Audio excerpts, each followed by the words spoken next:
second Auden lecture. I was reading last time from poems from the 30s, those love poems, Lay Your Sleeping Head, My Love, and This Lunar Beauty. The ballad that I read for you as I walked out one evening, also a poem about love, also comes from the later 30s. It is collected, though, in this book called Another Time, a book Auden published in 1940. And I wanted to, well, let's see, I'm afraid I've got my order all mixed up here. I wanted to show you what just the table of contents of this book, because it has a number of masterpieces in it that you are reading. It's also significant that it's organized in the way that it is. The first section is called, humbly, I guess, or practically, People and Places. And it includes in it the poem I'll be discussing shortly, Musée des Beaux-Arts. There's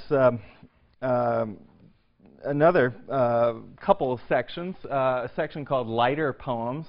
It includes, well, all kinds of song forms, refugee blues, different kinds of blues, and some kind of gothic satirical ballads. Miss G, James Honeyman, poems that are antecedents for a song like Maxwell's Silver Hammer. This is the kind of thing Auden was writing. And then there's also something else called Occasional Poems. And in this box, Auden has put Spain, 1937, that great political poem from the Civil War, and these poems that I'll be discussing today, In Memory of W.B. Yeats and In Memory of Sigmund Freud. I wanted to call attention to this book, first of all, because it shows us these poems embedded in the actual context in which they first appeared, but also to point out the way in which Auden has organized his book. That is to say, he has thought of his poems as belonging to specific categories and placed them accordingly. And they have different genres, different forms suitable to different purposes and occasions. And this is very much the way in which Auden imagines himself as a poet, I think. That is, someone writing with a kind of technical mastery, with access to a whole repertoire of traditional forms which are suitable to different purposes and different occasions. This general perspective on his work is related to the topic that I introduced in discussing as I walked out one evening, and that is the whole question of perspective in Auden. You remember I talked about how that poem seems to include, well, at least three different perspectives. That is the quoted song of the lover who tells his beloved that he will love her until the end of time. Then there's the voice of the clocks, who speak from the point of view of time and correct his claims. And then finally, there's a kind of narrative voice that seems to frame the whole thing with that image of the river running on. As in that poem, Auden seems to be able to incorporate in his poetry multiple perspectives, each of which comment on or are framed or conditioned by the others, but each of which has its independent truth, you could say. This is a topic that we'll explore more today, looking at other poems. I wanted to show you some photographs. In the 1930s, during the Japanese-Chinese War, prelude to the Second World War, Auden went with his friend Christopher Isherwood to China and created a book together called Journey to a War, which includes Isherwood's prose and Auden's poetry. It's quite a remarkable book. It also includes photographs which are presented in an interesting way. We have here two different photographs of boys.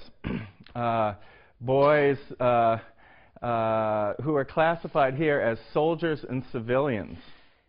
And then grimly are identified as with legs and without.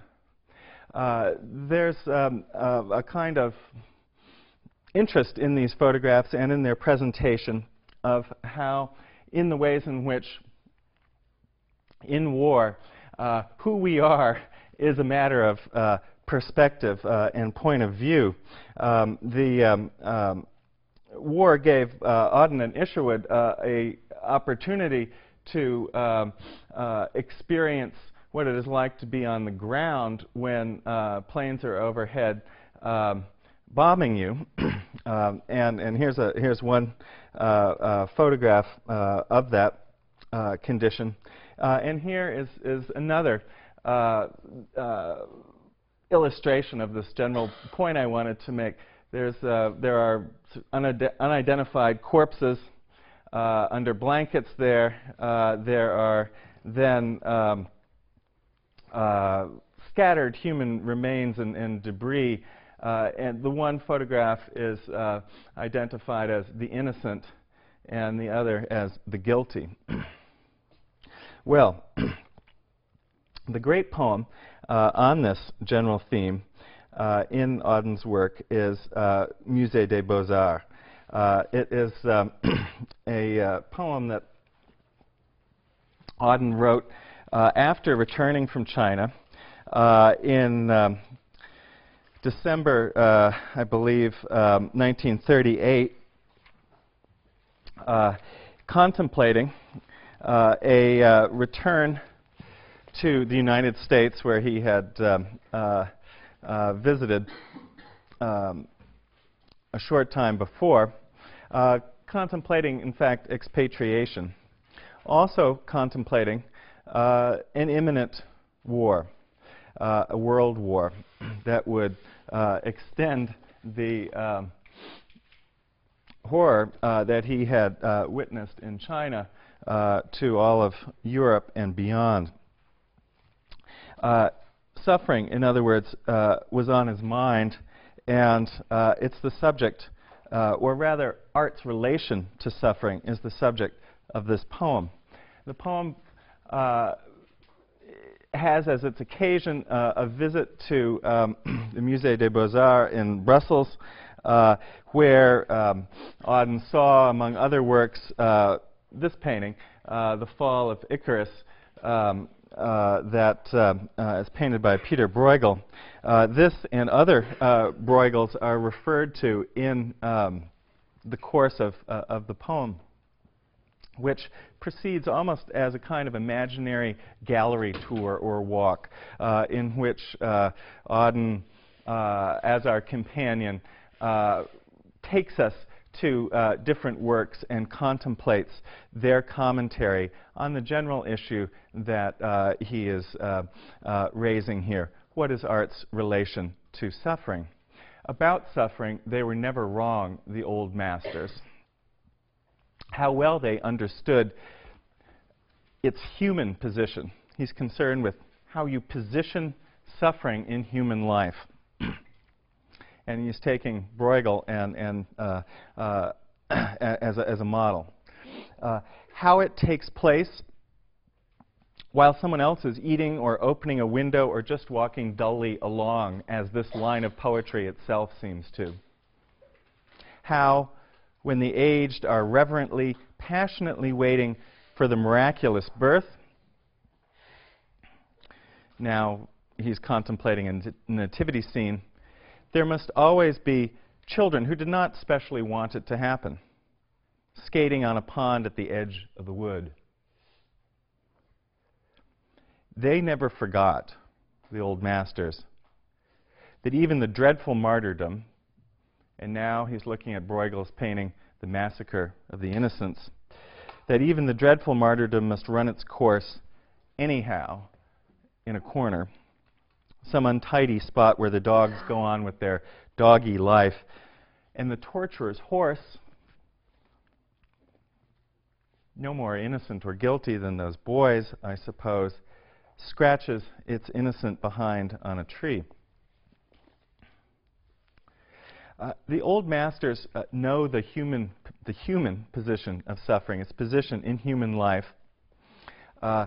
Position is important. It's an important word for Auden here. He's concerned with how experience is placed. Sometimes he calls this geography.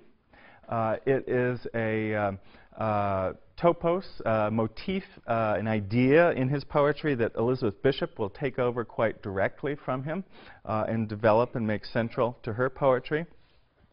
The idea is that things have meaning in relation to,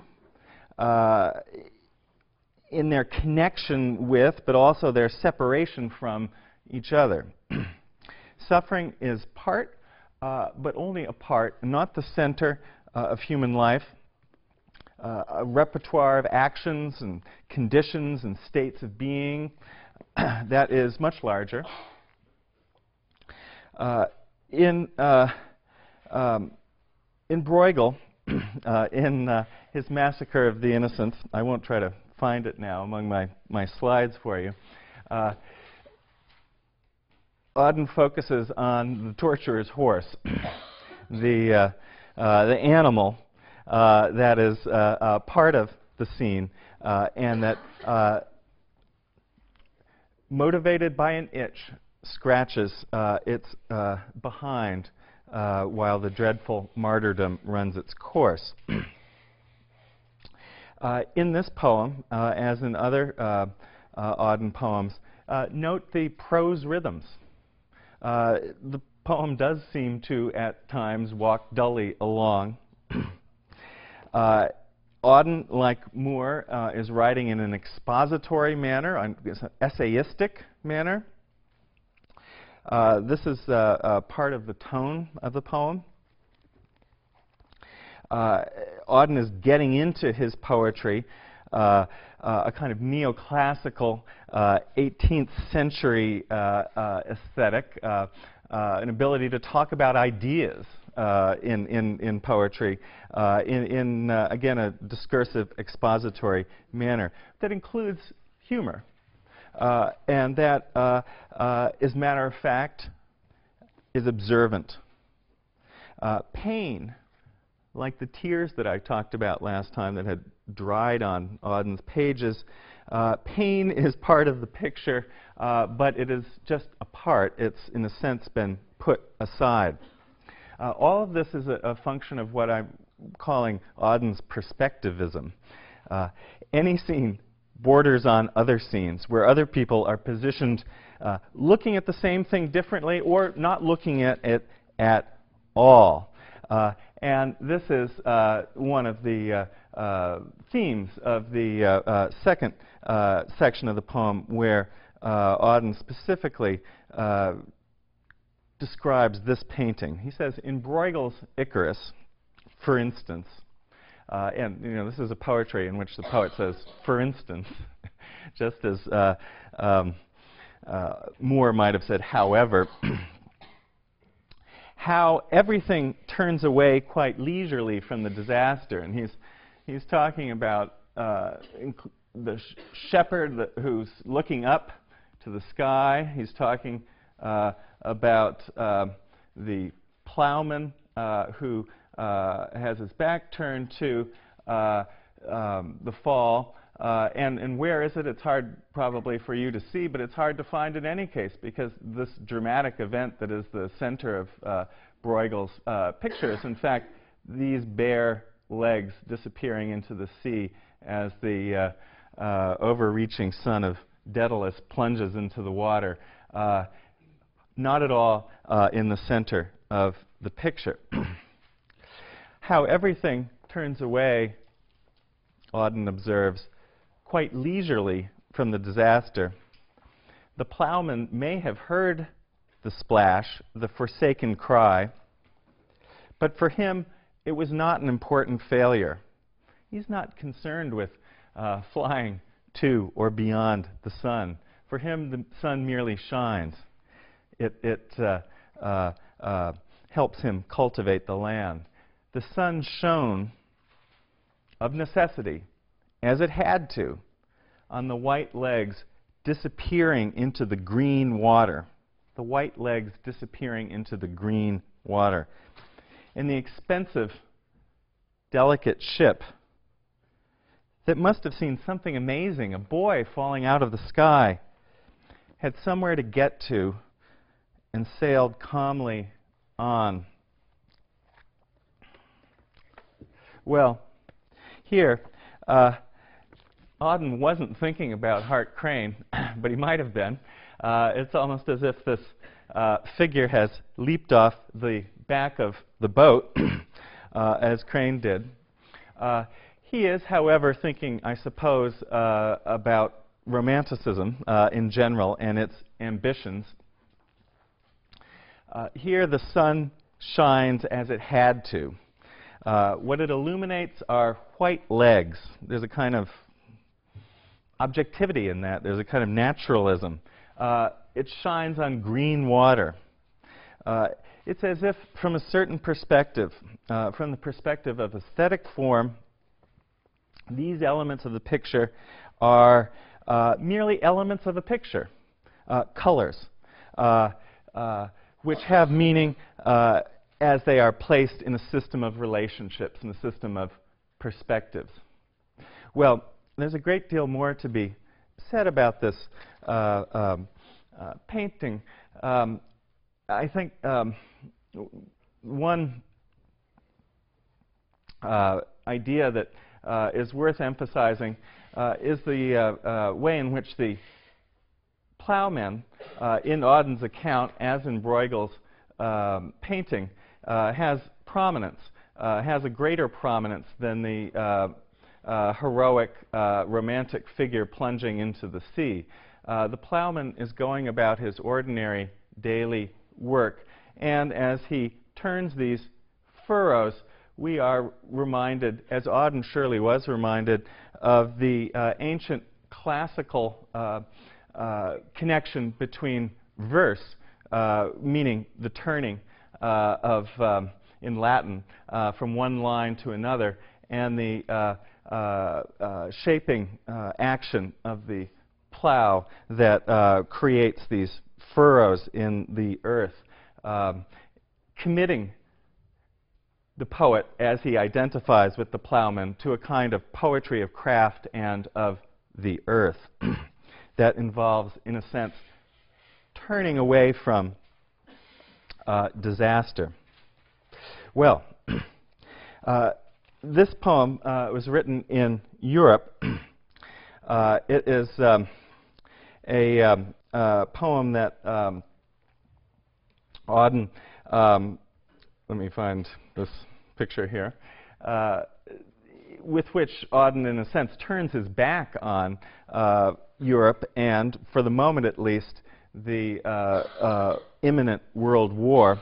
He comes to the United States, he emigrates to the United States in January 1939. This personal turning point in a poetic career comes at a moment when the world is about to be split in war. It also comes at a significant moment in literary history when Yeats dies, and Auden recognizes this occasion as a moment to celebrate the poet, contemplate the achievement in modern poetry that he represents, Yeats, and in a sense provide a kind of epitaph for a poetry now in the past and behind us that positions Auden in the present. Let's look at the view of Yeats and of Yeats's poetry that emerges here. The poem extends the questions of Musée des Beaux-Arts by asking not so much what is art's relation to suffering as what is the place of art in society generally, or poetry in particular. Auden begins, "He disappeared in the dead of winter. The brooks were frozen, the airports almost deserted, and snow disfigured the public statues. The mercury sank in the mouth of the dying day.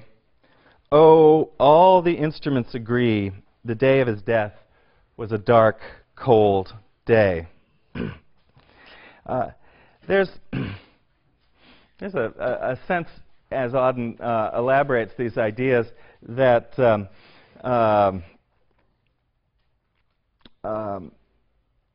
well, that natural science is here mocking the pathetic fallacy that all nature should mourn when the poet dies and reflect the grief of this event. He's saying, Auden, it was a cold day, and we had instruments to measure it, and that's what it was in a kind of factual way. He continues, Auden does, now he, Yeats, is scattered among 100 cities and wholly given over to unfamiliar affections. The words of a dead man are modified in the guts of the living. Yeats is passed on to us. And yet, to whom is he passed on? What difference does he make? Auden doesn't want us to make the mistake of thinking that Yeats is too central a figure, that he matters too much. But in the importance and noise of tomorrow, he continues, when the brokers are roaring like beasts on the floor of the bourse, and the poor have the sufferings to which they are fairly accustomed, and each in the cell of himself is almost convinced of his freedom, a few thousand will think of this day as one thinks of a day when one did something slightly unusual. This is an attempt to, in some sense, place poetry realistically in culture. It doesn't matter to the brokers roaring like beasts on the floor of the bourse. It doesn't matter to the poor who have their suffering, to which they are fairly accustomed. It matters, well, perhaps to a few thousand people. Not a negligible number, but not a large one either. There's a kind of modesty in Auden's claims for Yeats, for poetry. You could contrast Pound at the same time as this poem is being written, broadcasting his ideas on fascist radio. Or you could think about Stevens at the same time dreaming up a poem he will call Notes Towards a Supreme Fiction. This is a rather different claim for what poetry might do. It returns to a theme of the wasteland. Somehow the world that Auden is describing is one in which we are each imprisoned in the cell of ourselves, recalling the locked chambers of Eliot's poem. In the second section, Auden moves to address Yeats directly. Now, Yeats is, in a sense, claimed for us. His difference, the Vatic powers of language, the visionary ambition, the occult learning, all of that that would distinguish and separate him from us is put aside, and what he shares with us is emphasized. You were silly like us. silly. Your gift survived it all. It had to survive a lot. It had to survive the parish of rich women who doted on him, his own physical decay, himself. Auden says, "Mad Ireland hurt you into poetry. Now Ireland has her madness and her weather still. You did not affect it. You did not affect it because you are a man and only a man." In fact, poetry makes nothing happen. This is one of the most quoted sentences in modern poetry. Poetry makes nothing happen. It is almost always quoted, however, out of context. It is part of a long sentence. It comes first as a qualification on what Yeats, on the difference Yeats has made in the world. Auden saying, in a sense, no, you haven't made a difference. For poetry makes nothing happen. But the poem continues then. The sentence continues. Auden says, colon, "It survives." Poetry makes nothing happen. It survives. Where? It survives in the valley of its saying, where executives would never want to tamper. It flows south from ranches of isolation and the busy griefs, raw towns that we believe and die in. It survives a way of happening, a mouth. Poetry doesn't make things happen. What it does, it has a different kind of action. It survives. It lasts. How does it last? Where does it last? It lasts in the valley of its saying, a kind of imaginary landscape or kind of world that is created through speech here. The valley of its saying, perhaps a rich place to live, but also a space that evokes a kind of absence or hollow, right? Or a kind of opening, perhaps, or a gap. As Auden develops this idea, the poetry becomes what he calls a way of happening, a mouth. And then that valley is refigured as a mouth. An open mouth, I'm sure. A mouth open where words are coming out, where more words will follow and flow like a kind of river. Poetry, in that sense, doesn't make anything happen. It is rather a way of happening. That is a kind of method or model, a path or discipline, a way.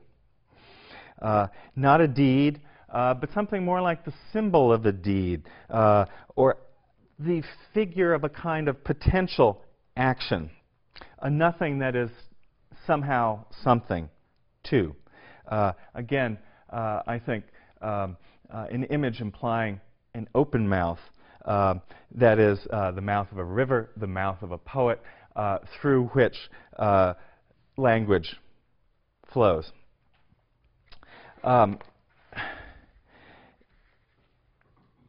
Then the poem moves into, I think, a kind of illustration of the kind of action that poetry engages in. And that comes with the movement into these ceremonial quatrains in iambic tetrameter, essentially. Is that what it is? Well, it's definitely a tetrameter.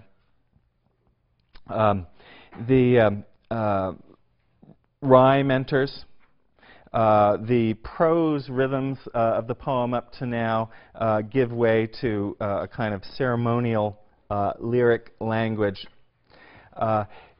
Here, poetry is identified with praise and with prayer.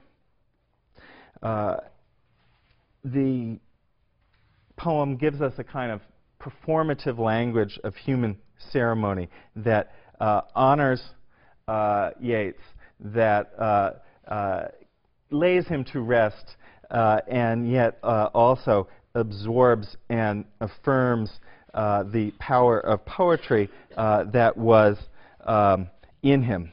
Earth, receive an honored guest. William Yeats is laid to rest. Let the Irish vessel lie empty of its poetry. Auden goes on to describe the way that time will honor poetry and will honor Yeats. That time will even, he says, Auden does, forgive Yeats for the right-wing politics that Yeats's later career is marked by, and that Auden separates himself from and needs to come to terms with in this poem. He says, time that with this strange excuse pardoned Kipling in his views and will pardon Paul Claudel. Kipling for his imperial jingoism, Claudel for his proto-fascist ideas, pardons Yeats also for writing well. Auden, looking back on this poem, would ask himself, how could I possibly presume to judge Yeats and forgive him morally for his politics? And struck these condescending lines from his poem. So you won't find them in the collected poems, but you will find the powerful lines that proceed from them. In the nightmare of the dark, all the dogs of Europe bark, and the living nations wait, each sequestered in its hate. Intellectual disgrace stares from every human face, and the seas of pity lie locked, frozen in each eye. What does the poet do in this condition? Follow, poet, follow right, to the bottom of the night.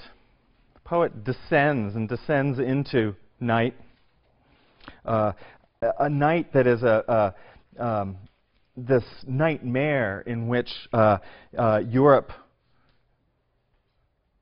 barks, ready to attack itself.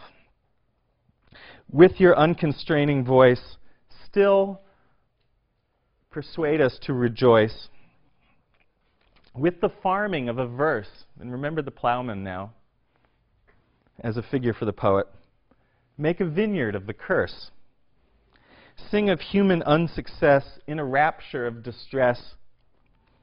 In the deserts of the heart, let the healing fountain start. In the prison of his days, teach the free man how to praise. This is what poetry can offer. It can offer a lesson in how to praise. This is not making something happen politically in the world, perhaps, but it's making something happen in the heart and perhaps within the eye of each of us who look locked and staring with our pity frozen there. Poetry would be a kind of farming in the desert of the heart that would break open that which is locked there and free feeling. It's a powerful and very traditional claim for what poems can do. You know, in talking about The Wasteland, I stressed the ways in which Eliot sought language of public ritual that might join people separated in the cells of themselves. Here, Auden is working through the same ideas and providing a kind of model for how that might work. let me turn ahead with you to another great poem from this period, in memory of Sigmund Freud. Freud is a kind of plowman. He is another model for the poet, for Auden. And this poem proposes still other ways to understand poetry's relation to suffering, represented here by Freud's humanistic therapeutic technique. What sort of hero is Freud? Auden calls him an important Jew who died in exile. It's significant that he is called that by Auden at this moment. If you look for the figure of the Jew in Gerontian, Eliot's early poem, you'll see that the figure is not dignified with the capital J. Anti-Semitism is a crisis in Europe, and it's certainly a pervasive current in modern poetry, whether it is actually a theme or motif as it appears in Eliot or Pound, or simply a kind of voluble prejudice as you would find it in Williams's letters. Anti-Semitism is powerful. And here Auden is identifying himself with Freud as a Jew and as a Jew in exile. And it seems as though Freud in this way represents a figure for people who are in some sense extracted from the nation and who are international in their perspective, and Auden himself is writing in America from a similar point of view. As in the Yeats elegy, Auden is reluctant to single Freud out when, as he says, death is so common and suffering is so common. But Freud's point of view for Auden is powerful and valuable precisely because it emphasizes the commonplaceness of human suffering, its ubiquity.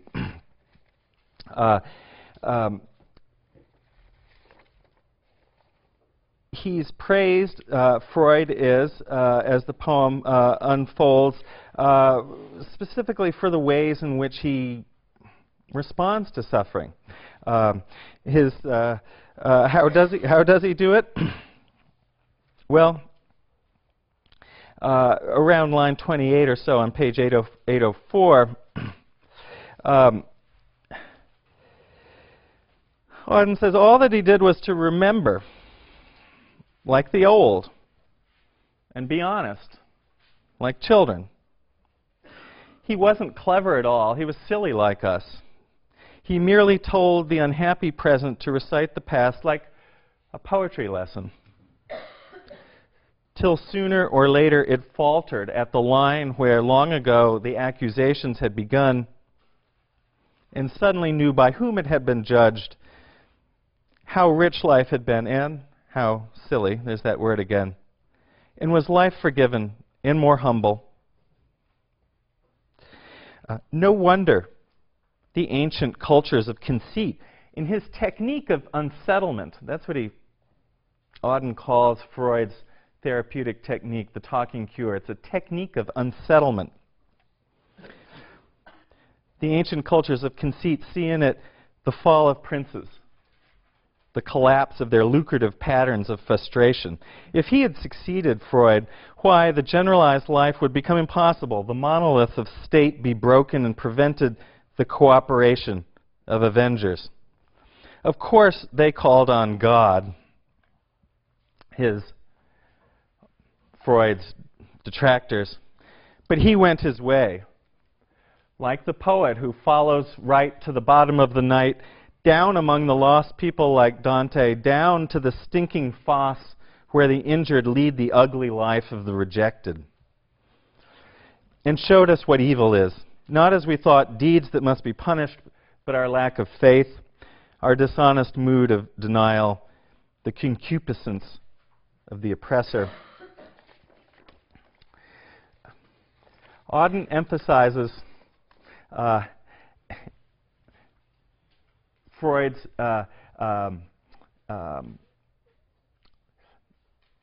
literary dimensions. The talking cure is like a poetry lesson.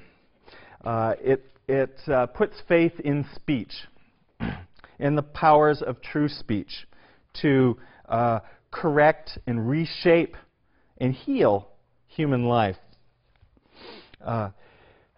It is a technique of unsettlement that is a threat to princes, all worldly authority, because it questions authority and empowers the individual speaker to take life into his hands.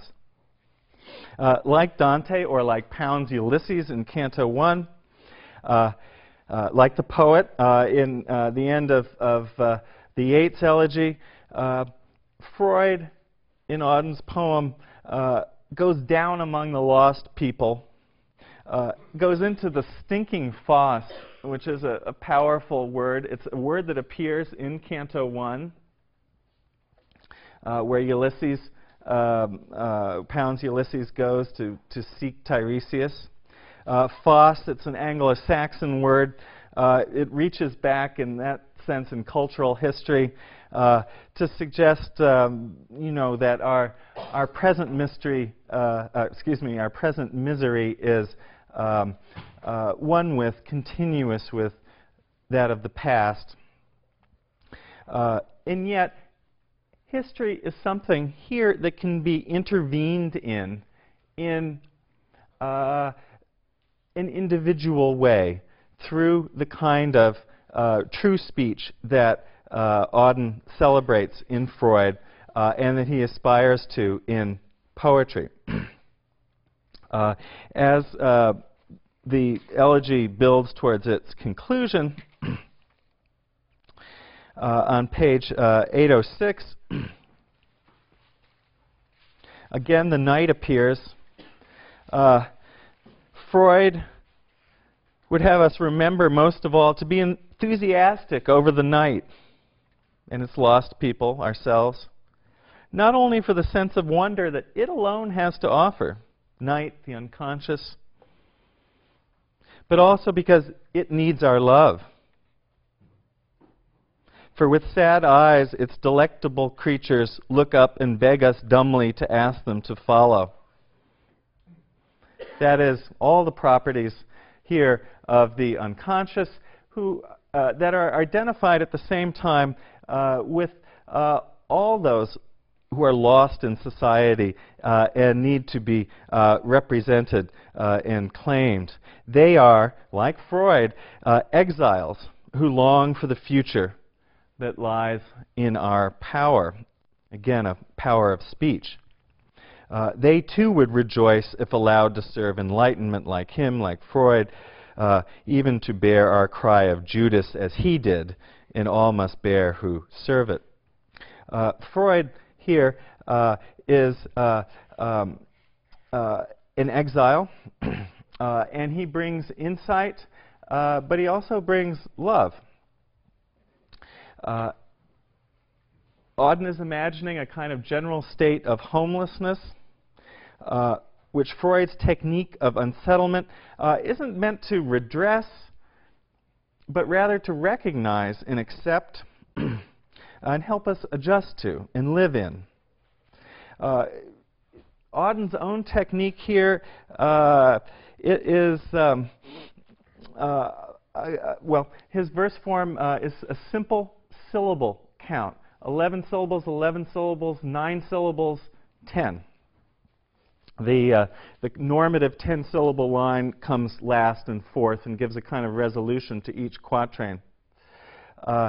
This simple pattern, again, accommodates and promotes a kind of prose speech, a kind of ordinariness that identifies Freud's work and the poet's work with a kind of ordinary, ongoing work, and that accommodates rationality and a rational voice as Auden will describe Freud's as being, and yet also accommodates feeling at the same time, accommodates love.